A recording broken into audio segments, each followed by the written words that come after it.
이번 시간에는 여러 가지 데이터를 묶어서 하나로 처리할 수 있는 시퀀스 데이터형 또는 비순차적인 데이터형 등 데이터형에 대해서 알아보도록 하겠습니다.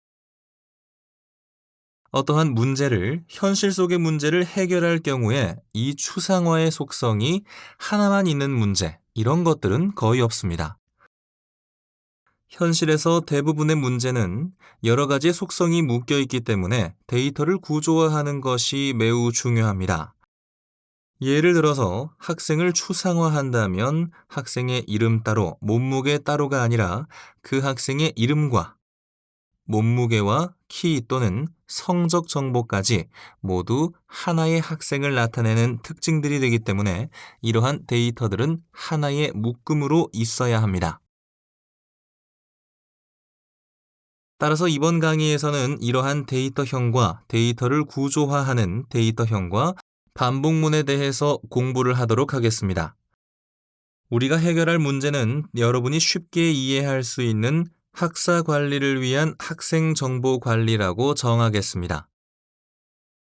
먼저 문제를 분해해보면 학생에 대한 성적이나 키, 몸무게 평균, 또 취업한 사람의 학생 수를 알고 싶을 수 있고 취업한 학생의 성적 평균과 미취업한 학생의 성적 평균, 취업한 학생의 번호, 특정 학생의 성적 또는 어떤 성적 이상의 학생 명단 등을 구하고 싶을 수도 있습니다. 이렇게 여러 가지 문제를 학사 관리라는 문제를 작은 기능으로 분해해보면 테이블처럼 됩니다. 다음으로 학생 정보를 추상화해보면 이러한 테이블이 되겠습니다. 테이블의 맨 위에는 추상화의 속성이 포함되어 있습니다. 번호, 이름, 성적, 키, 몸무게, 취업 여부 이런 것을 속성으로 정했습니다. 이러한 속성은 설계에 따라서 더 늘어날 수도 있고 간단히 할 수도 있습니다. 이러한 속성에 따라서 각 속성의 데이터 타입이 정해지게 됩니다. 즉, 번호는 정수형 타입으로 이름은 스트링 타입으로 또 키 같은 경우 소수점이 있기 때문에 실수형, 즉 플로트 타입으로 또 취업이 됐는지 안 됐는지 취업 여부 부울 타입, 즉 true인지 false인지 다양하게 데이터의 속성에 따라서 타입을 정할 수 있고 테이블의 각각 셀은 다른 특성에 대한 값을 포함하게 됩니다. 테이블의 본문에서 추상화의 예시, 즉 인스턴스라고 부릅니다. 각각의 예시를 집합적으로 기술하는 값들이 포함되어 있는 것을 확인할 수 있습니다.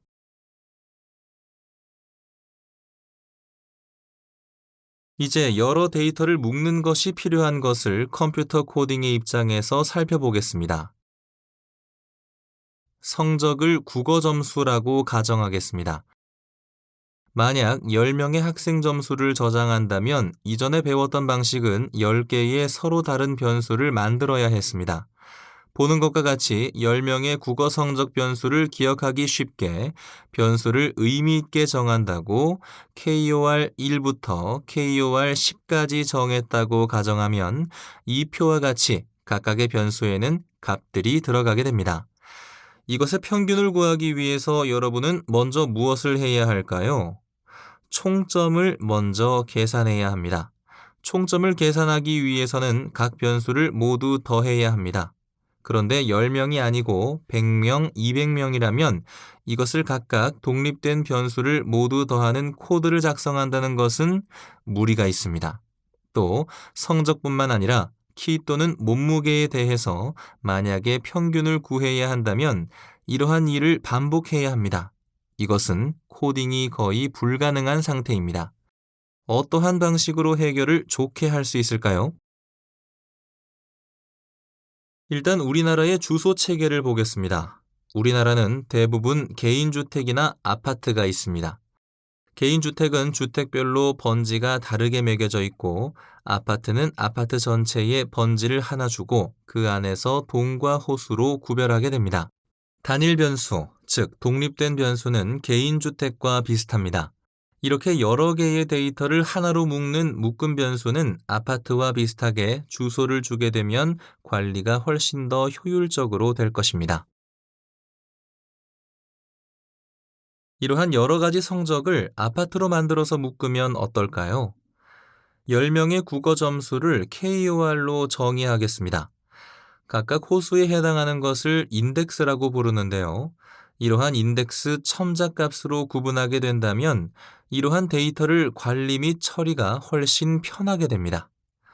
만약에 이렇게 KOR 변수에 여러 개의 값을 각각 호수에, 즉 인덱스로 구분하게 되면 반복문을 이용해서 쉽게 충점을 구할 수 있습니다. 여기 반복문의 코드가 있습니다. for i in range 괄호 10 range 괄호 10은 0에서 9의 숫자를 나타내게 되는데 그것이 i 값에 하나씩 들어가 KOR의 i번째 값을 TOT에 계속 누적하게 되는 것입니다. 이렇게 하게 되면 100명이라고 한다면 어떻게 코드가 변할까요? 즉, range가 100으로만 바뀌면 총점을 구할 수가 있습니다. 즉, 인원수가 커져도 이렇게 전체 숫자만 변경되면 효율적으로 처리할 수 있게 됩니다. 이렇게 데이터를 처리할 때 데이터를 묶어서 하나의 이름을 주고 인덱스로 지정하는 방식을 주로 사용하게 됩니다.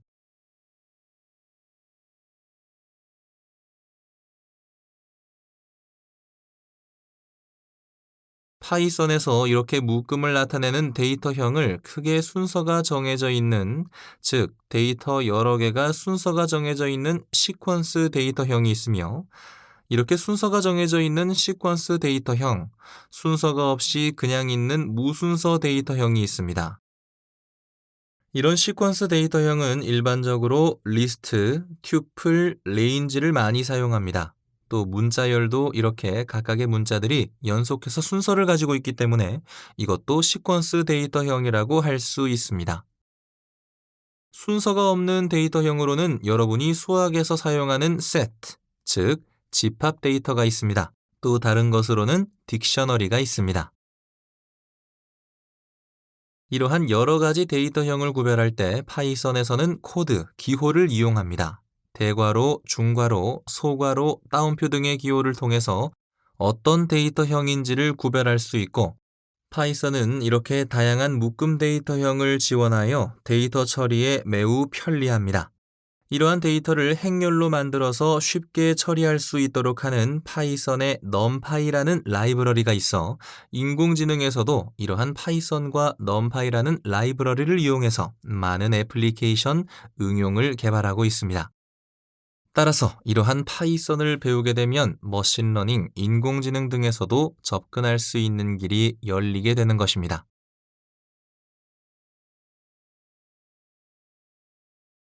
시퀀스 데이터형에 대해서 좀 더 알아보겠습니다.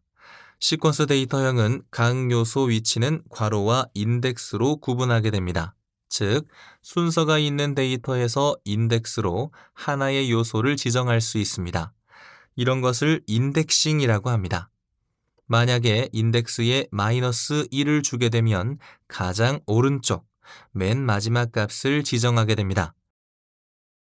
이러한 여러 가지 묶음 데이터의 각각 요소 값들은 숫자가 될 수 있고 문자 또는 여러 가지 형이 섞여 있을 수 있습니다.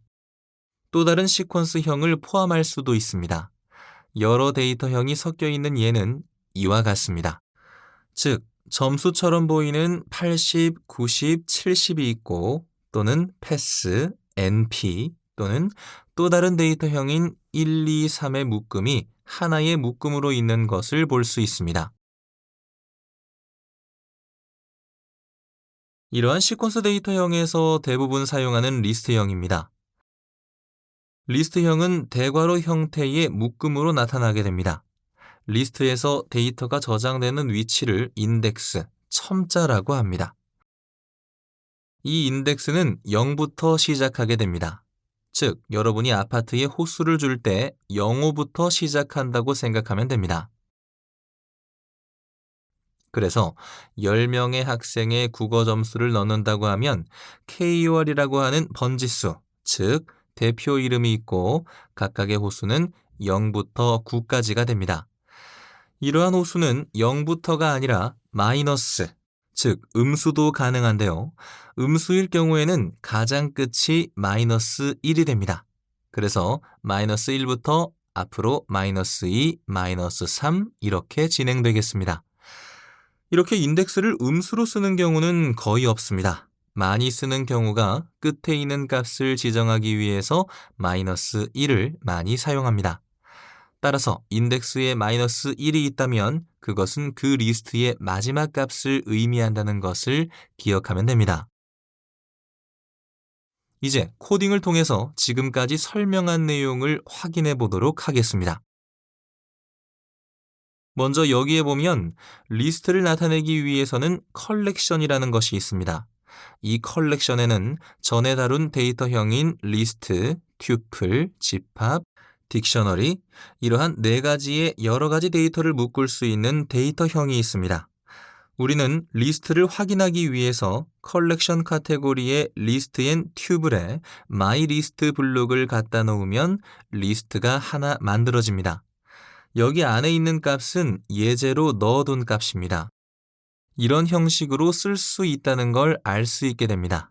그래서 이렇게 myList라고 미리 변수를 해놨는데 국어 점수라고 한다고 하면 KOR 변수를 하나 만들고 myList를 KOR로 바꿔주게 됩니다. 점수를 변경해 보도록 하겠습니다.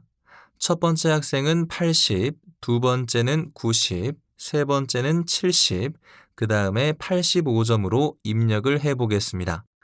이렇게 리스트는 어떠한 형태로 내부적으로 되어 있는지를 확인하기 위해서 하나를 출력해 보겠습니다. 그러면 KOR에 값을 넣는 파이썬 코드를 볼 수 있고 실행을 시키면 하단 콘솔에 값이 잘 들어가 있는 것을 확인할 수 있습니다. 그러면 첫 번째 학생의 성적을 원한다고 하면 그것을 어떻게 할 수 있는지 확인해 보겠습니다. 첫 번째 학생의 성적을 출력해 보겠습니다. 그래서 여기 메시지를 이해하기 좋게 하기 위해서 첫 번째 학생이라고 하겠습니다. 첫 번째 학생은 변수를 넣게 되어 있는데요. 이 변수에 첫 번째 학생의 인자를 넣을 수는 없습니다. 따라서 이 변수는 지우고 입출력 카테고리에 보면 하단에 파이썬의 부분 코드를 넣을 수 있는 부분이 있습니다. 이 부분 코드를 넣을 수 있는 부분을 여기에 넣어서 인덱스를 주게 됩니다. KOR의 0번째 학생 이렇게 줄 수 있습니다. 이것을 실행해 볼까요?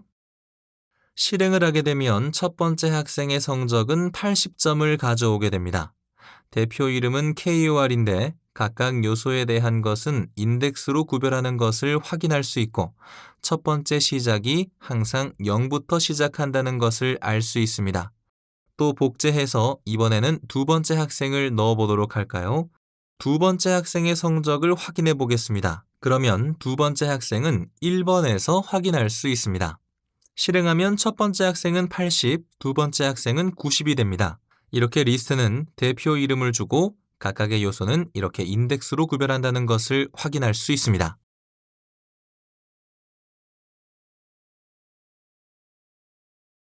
다음은 값을 변경해 보도록 하겠습니다. 그래서 KOR의 첫 번째에 값을 넣어야 합니다. 하지만 이 v1 블록은 변수에 어떠한 값을 넣을 수는 있는데 변수의 인덱스, 리스트를 넣을 수는 없습니다. 그래서 변수의 카테고리에 v2 블록이 있습니다.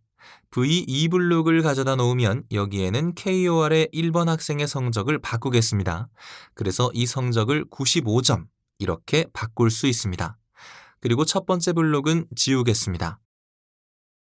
그래서 두 번째 학생의 성적이 변경된 것을 확인하기 위해서 다시 한번 출력 실행해 보겠습니다. 출력된 값이 첫 번째, 두 번째 학생은 80점, 90점인데 두 번째 학생이 95점으로 변경된 것을 확인할 수 있습니다. 이렇게 한 후 마지막 학생이 지금 4명인데 여러 명이 있다고 하면 마지막 학생은 어떻게 할까요?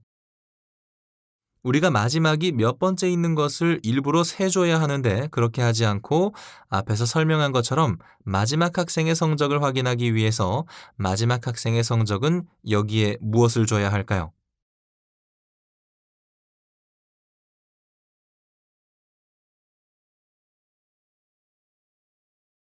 첨자에서 마지막은 마이너스 1입니다. 그래서 이것을 실행해 보면 마지막 학생은 85점이 됩니다. 그러면 여기에 성적을 내가 더 추가한다. 인원수를 더 추가해서 만약에 88점, 이렇게 학생이 더 추가한다면 인덱스가 바뀌게 됩니다. 이 경우에 마지막 학생은 어떻게 될까요? 실행해보면 마지막 학생 역시 85점이 됩니다. 그래서 이렇게 마이너스 1은 굉장히 유용하게 사용 가능할 것입니다. 또한 이렇게 리스트는 하나만 일렬로 있는 게 아니라 리스트 안에 또 다른 리스트, 즉 아파트가 1층만 있는 게 아니라 2층, 3층 이렇게 올라가게 여러 동으로 만들 수도 있습니다. 이러한 리스트에서 할 수 있는 여러 가지 일을 함수로 미리 만들어 놓았습니다. 이렇게 미리 만들어 놓은 함수를 내장 함수라고 합니다. 여러분도 새로운 아파트에 들어갈 때 요새 빌트인 가구가 많아서 편리합니다. 이와 같이 파이썬에서도 기본적으로 사용할 수 있는 여러 가지 기능이 빌트인 되어 있다 생각하시면 됩니다. 그래서 이런 것을 내장 함수 또는 빌트인 함수라고 부르는데요. 이러한 것은 리스트에 특정한 값을 추가하거나 또는 리스트를 정렬하는 등 여러 가지 기능을 미리 구현해 놓은 것입니다. 여기에 보면 이 표에 보면 리스트에서 우리가 할 수 있는 여러 가지 기능을 설명해 놨고 사용법도 예시로 보여주고 있습니다. 이것들이 실제 블록 코드에서는 어떻게 되는지 한번 살펴보도록 하겠습니다. 블록 코드에 보면 이 컬렉션에 보면 리스트가 있는데요. 리스트에 보면 두 번째 L2 블록이 추가되겠습니다. 그래서 새로운 값을 추가할 수 있는 것입니다. 여기에 갖다 놓으면 이렇게 해서 KOR에서 특정 인덱스에 특정한 값을 추가할 수 있습니다. 또 리스트에 L3 블록이 있는데요. 많이 사용하는 KOR에 소트하거나 또는 리버스, 그래서 반대로 소트할 수도 있습니다. 해볼까요?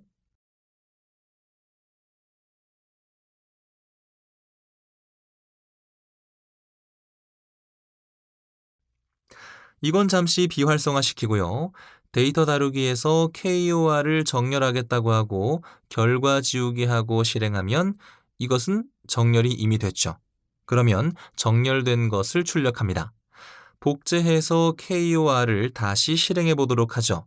그러면 여기 콘솔의 맨 밑에 보니까 이 리스트를 소트해서 이렇게 됐습니다.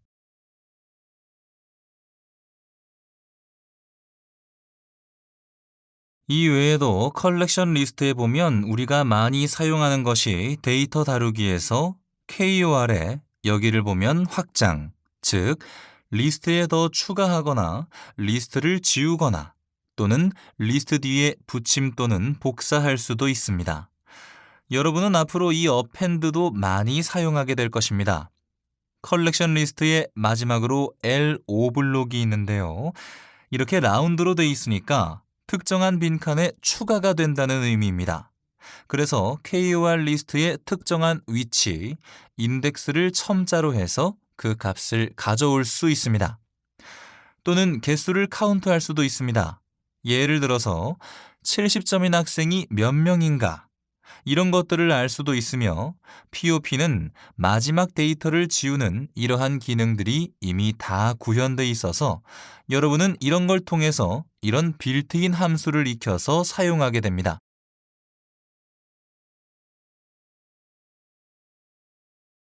여기서 보면 컬렉션에서 보면 이렇게 독립 블록이 있고 라운드로 되어 있는 게 있습니다. 이렇게 독립 블록들을 일반적으로 파괴적 연산, 즉 기존에 있는 리스트의 값을 완전히 변경해 버리는 것이 되겠습니다. 만약에 여러분이 이런 블록을 예를 들어서 정렬을 한다 하면 정렬의 경우 이 KOR 값이 이미 바뀌게 됩니다. 이전 값을 내가 계속 가지고 있으려면 정렬하기 전에 미리 복사를 해 놓아야 원본 값을 가지고 있을 수 있습니다. 그래서 이렇게 독립 블록의 경우에는 원본 값을 변경하기 때문에 미리 그 값들을 복사해서 가지고 있어야 한다는 것입니다. 여러분은 지금 이러한 기능들을 설명해서 너무 복잡하고 알기 어렵다고 할 수 있습니다. 한 번에 이 모든 기능을 다 이해하고 사용하기는 어려움이 있습니다. 이후에도 이러한 기능을 계속 반복적으로 사용할 것이니까요. 어떤 것들이 있는지 확인하는 정도로 여기서 설명을 했다고 이해하시면 됩니다. 이것으로 강의를 마치도록 하겠습니다.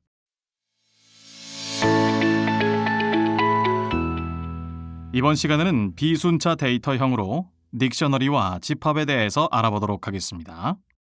파이썬에서 묶음을 나타내는 데이터형으로 시퀀스 데이터형 또 무순서 데이터형과 같이 나눌 수 있다고 배웠습니다. 순서가 없는 데이터형으로 집합 데이터와 매핑 데이터, 즉 딕셔너리가 있습니다.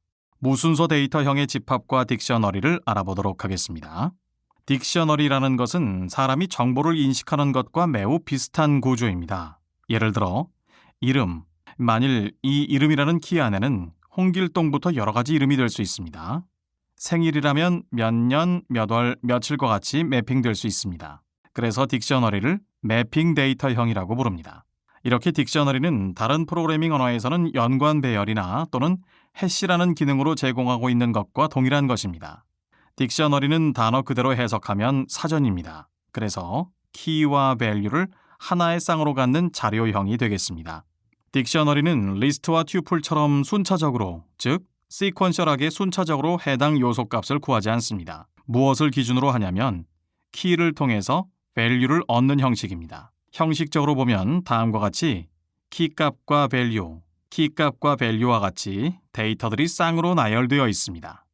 여기에서 키 1이 앞에 오거나 키 2가 오거나에 대한 순서는 상관이 없다는 것이 특징입니다. 학생 정보를 추상화해서 나타내 보았습니다. 다음 테이블과 같은데 이 중 하나의 어떤 정보를 딕셔너리로 표현해 보도록 하겠습니다. 파이썬 딕셔너리로 학생 정보 설정을 해보겠습니다. 그래서 키와 밸류의 쌍, 즉 페어로 구성됩니다. 키는 숫자나 문자 모두 가능합니다. 밸류는 숫자, 문자, 볼 또는 다른 타입으로 포함시킬 수도 있습니다. 하나의 예를 여기에 만들어 보도록 하겠습니다. 스튜던트 1이라는 딕셔너리를 만드는데요. 이 테이블에 있는 첫 번째 데이터가 되겠습니다. 넘버는 101번이 됩니다. 이름은 킴이 됩니다. 그 다음으로는 성적은 80, 그리고 키는 172.5가 되며 몸무게는 68.7, 취업 여부는 false가 됩니다. 또 이러한 값 여러 개를 묶어서 리스트로 표현도 가능합니다. 예를 들어서 여기에 있는 스튜던트라는 딕셔너리는 키는 100일이 됩니다. 즉 번호를 키값으로 사용하였으며 value를 킴 172.5와 같이 값들을 리스트로, 즉 하나의 묶음으로 표현한 것이 되겠습니다. 이렇게 딕셔너리는 키와 value의 쌍으로 구성되어 있습니다. 순서에 상관없이 키값으로 값을 추적할 수 있는 데이터형을 의미합니다. 딕셔너리에서 조작할 수 있는 많은 함수, 즉 빌트인 함수도 역시 준비되어 있는데요. 딕셔너리에 키값으로 값을 찾거나 또는 추가하거나 삭제, 변경 등을 할 수 있습니다. 그럼 빌트인 함수를 지금부터 알아보도록 하겠습니다. 여기 컬렉션 카테고리에 딕셔너리 항목이 있습니다. 따라서 딕셔너리를 하나 살펴보면 my_dict라는 변수가 하나 생성되면서 딕셔너리가 초기값으로 지정되어 있습니다. 이렇게 값을 넣어놓은 것은 여러분이 편하게 어떤 형식으로 값을 넣어야 한다는 예시가 되겠습니다. 그래서 이 값에 직접 값을 넣을 수 있습니다. 예를 들어 번호가 키가 되며 값은 100일, 이런 식으로 넣을 수도 있습니다. 그런 다음 이름이라는 키 값은 킴이라는 이름이 되며 그리고 성적은, 즉 스코어라는 것은 80점이다와 같이 계속해서 값을 키값과 밸류를 짝으로 지정하여 넣을 수 있습니다. 이렇게 작성하였을 때 우리가 이 딕셔너리에 할 수 있는 여러 가지 작업이 있는데요. 내장 함수를 보면 딕셔너리 다루기 블록에서 각 딕셔너리의 특정한 값을 추출할 수 있습니다. 밸류 값을 추출할 수도 있고 키값과 밸류를 쌍으로 얻을 수도 있으며 또한 지울 수도 있습니다. 이러한 기능들이 미리 내장 함수로 준비되어 있습니다. 그래서 이것을 실제로 출력해 보도록 하겠습니다. 프린트하여 각각의 딕셔너리의 값을 키값만 한번 추출해 볼까요? 이제 이것을 실행 후 확인해 보겠습니다. 여기에 보면 하단에 딕셔너리의 키값이죠. 그래서 번호, 이름, 스코어, 이것이 키값이 되겠습니다. 그러면 또 다른 빌트인 함수를 확인해 보도록 하겠습니다. 이번에는 value 값을 추출해 볼까요? 따라서 실행하면 이번에는 dict underbar values, 즉 101번은 힘이고 80점이라는 것을 알 수 있습니다. 또 복제 후 이번에는 키와 value의 쌍으로 값을 가져올 수도 있습니다. 실행하면 dict 아이템이 번호, 넘버는 101번, 이름은 킴과 같이 쌍으로 얻을 수 있습니다. 역시 보면 마지막에 키, 값, 쌍을 모두 지울 수도 있는 기능도 있습니다. 또 컬렉션의 마지막에 키 조사라는 블록이 있습니다. 즉, 이 안에 어떠한 것이 있는지 확인하는 형태가 되겠습니다. 그래서 in이라는 명령을 쓰고 있는데요. 이쪽에 있는 my underbar dict 안에 이 키 값이 있는가를 조사해서 확인할 수 있습니다. 이것도 실습해 보겠습니다. 복제를 한 후 키 조사인데 그러면 어떤 키를 지정해야 할까요? 예를 들어 name이라는 키 값이 있는가에 대해 조사를 해보도록 하겠습니다. 실행하게 되면 true가 나옵니다. 그래서 name이라는 키 값이 있는 것을 확인할 수 있습니다. 또한 하나를 다시 출력하여 전체는 어떻게 구성되었는지 확인해 보겠습니다. 따라서 my underbar dict를 출력해 보도록 하겠습니다. 그러면 이렇게 중괄호가 있고 중괄호 안에 키값, value, 그리고 키값과 value 등 쌍으로 구성되어 있는 것을 확인할 수 있습니다. 이제 기능을 확인하였으므로 간단한 예를 통해서 어떤 식으로 조작을 할 수 있는지 실습해 보겠습니다. 먼저 키값을 하나 정해놓고 그 키값이 현재 안에 있는지 없는지에 대해서 확인해 보도록 하겠습니다. 여기 키조사 블록이 있습니다. 이 키조사 블록을 통해 확인을, 즉 입력을 받은 키값이 있는지 없는지를 확인해서 그것에 따라 로직을 작성해 보도록 하겠습니다. 일단 변수를 하나 만들어줍니다. 키라는 변수를 하나 만들었습니다. 그래서 이것은 어떤 것이 되는지에 대한 입력이 들어와야 합니다. 이 입력 키 값이 블록 안에 있는지를 확인하기 위해서 논리 카테고리에서 두 번째 블록을 사용할 수 있습니다.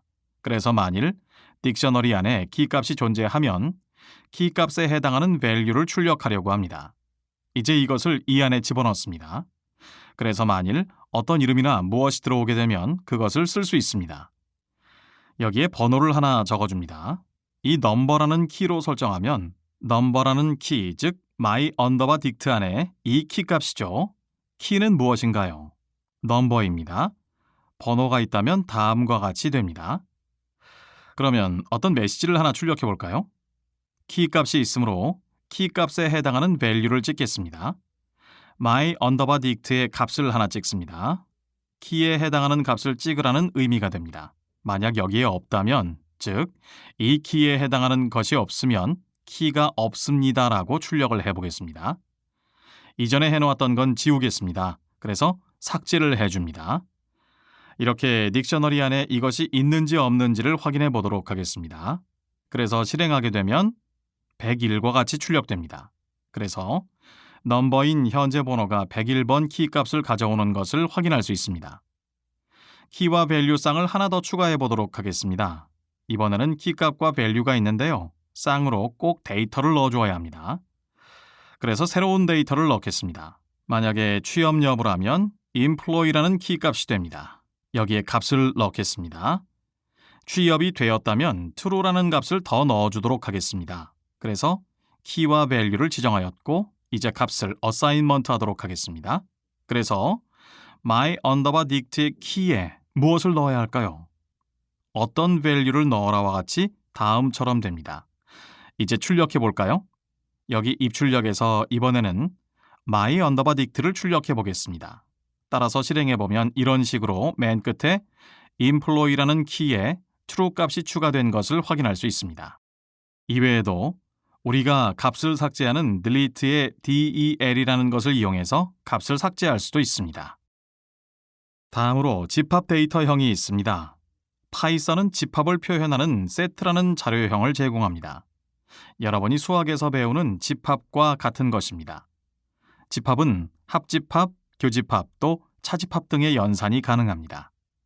집합은 중괄호 안에 값을 저장하며 각 값은 콤마로 구분됩니다. 이러한 집합은 요소의 순서가 정해져 있지 않습니다. 즉, unordered, 비순서가 되겠습니다. 따라서 집합을 출력해보면 매번 요소의 순서가 다르게 나오는 것을 알 수 있습니다. 또한 이런 집합에 들어가는 요소는 중복될 수 없습니다. 특히 이러한 집합은 리스트, 튜플, 딕셔너리와는 다르게 대괄호로 특정 요소만을 출력할 수는 없습니다. 이것을 블록을 통해서 확인해 보도록 하겠습니다. 역시 컬렉션 카테고리에서 집합 항목이 있습니다. 집합을 하나 가져다 놓으면 이렇게 중괄호로 묶이는 것을 확인할 수 있습니다. 안의 값은 콤마로 구분하는 것을 확인할 수 있습니다. 컬렉션의 집합을 보면 미리 내장 함수로 만들어 놓은 집합 다루기가 있습니다. 해당 블록을 살펴보니 원소 추가 또는 리스트 추가나 원소를 제거할 수도 있습니다. 한번 실습해 보겠습니다. my_set이므로 my_set에 어떤 특정한 값인 5라는 값을, 즉 원소를 추가해 보도록 하겠습니다. my_set을 출력하면, 즉 실행해 보면 5라는 값이 추가된 것을 확인할 수 있습니다. 또한 특정한 것을 리스트로 추가할 수 있습니다. 이것을 복사해서 놓고 원소 추가에서 리스트 추가가 있습니다. 리스트 추가를 통해 여기에 값을 하나만 넣으면 에러가 발생합니다. 따라서 이를 위해 리스트로 만들어야 합니다. 여기에는 6과 7과 같은 리스트를 만들었다고 가정합니다. 그래서 리스트를 추가한 후 실행하면 다음과 같이 리스트로 여러 개의 값을 한 번에 추가할 수도 있습니다. 또한 원소를 제거할 수도 있습니다. 예를 들어서 1이라는 원소를 제거할 수도 있습니다. 그리고 집합에 새로운 집합을 해서 합집합, 교집합을 구할 수도 있습니다. 들어가면 집합 다루기 블록에서 합집합, 교집합, 그리고 차집합까지 구할 수 있습니다.